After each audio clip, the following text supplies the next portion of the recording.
Hey, what's up everybody? This is Anthony from Anthony's Customs, and today I'm going to be reviewing some Marvel Legends Build-A-Figures. The first one I want to talk about is Mojo. Mojo stands to the top of the scorpion tail thing, just about 9 inches tall.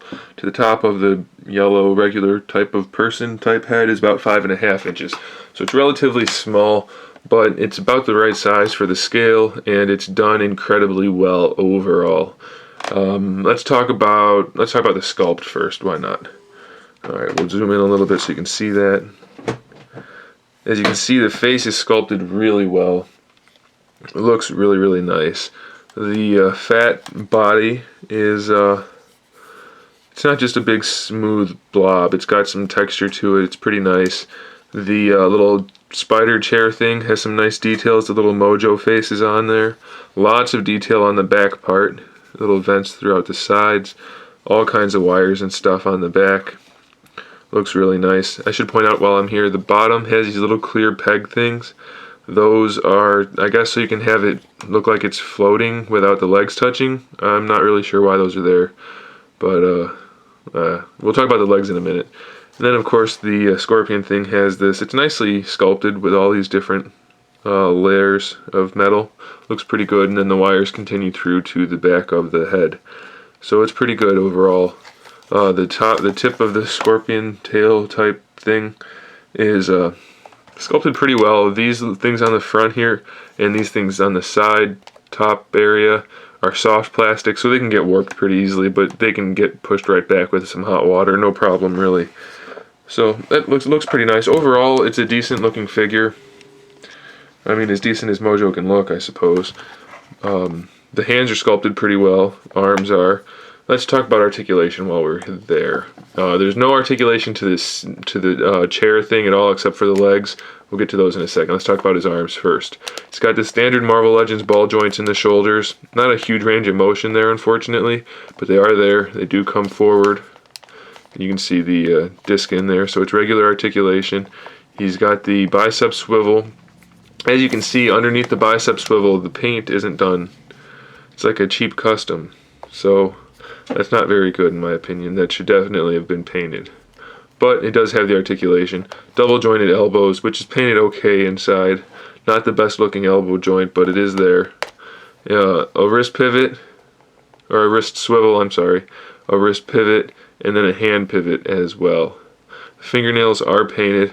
It's not the best paint job, but they are painted, so I guess that's nice enough. And the paint overall is good. There's lots of heavy shading and the dry brushing and everything, and the mouth is glossy. The wire parts on top of the head look nice. I mean, overall it looks good, but it's just those shoulder joints aren't painted underneath, and that's terrible. Really should not have that on a factory figure. Alright, finally let's talk about the little arms and legs for the chair. They all have the same kind of joint here. It's basically a shoulder joint. It's got the ball joint with the swivel in it, and then the pivot. So basically the Marvel Legends shoulder joint. Unfortunately, that's the only articulation they have. The legs themselves are not articulated. They're only articulated at the base where they connect. You have, on each side, you have two that point relatively straight down and one that curves in like that. So you really are only going to get 4 legs to touch the ground at any time. You can't get those middle two to touch. And they don't really do a very good job because of the loose joints. I guess you're supposed to put them all the way up maybe. Some of them are really tightened, but most of them are pretty loose.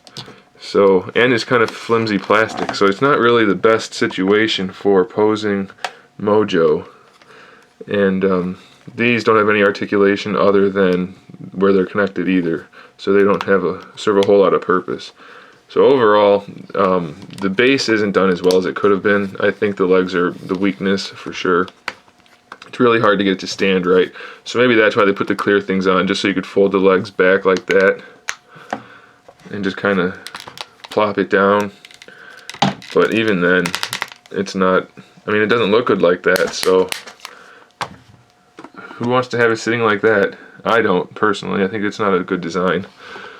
But you can, if you finagle it a little bit, or if you even really wanted to just go a little bit farther, maybe get like a clear, like Dixie cup, a little plastic cup or something, and just stick it under there to support them a little bit. But you can get them to stand well enough, I suppose. if you put the time into it. See, that's not terrible. I mean, he's up right now, so it'll do. Overall, it's not the best Build-A-Figure, but it's kind of a cool character, and it's an X-Men character, so I had to have it.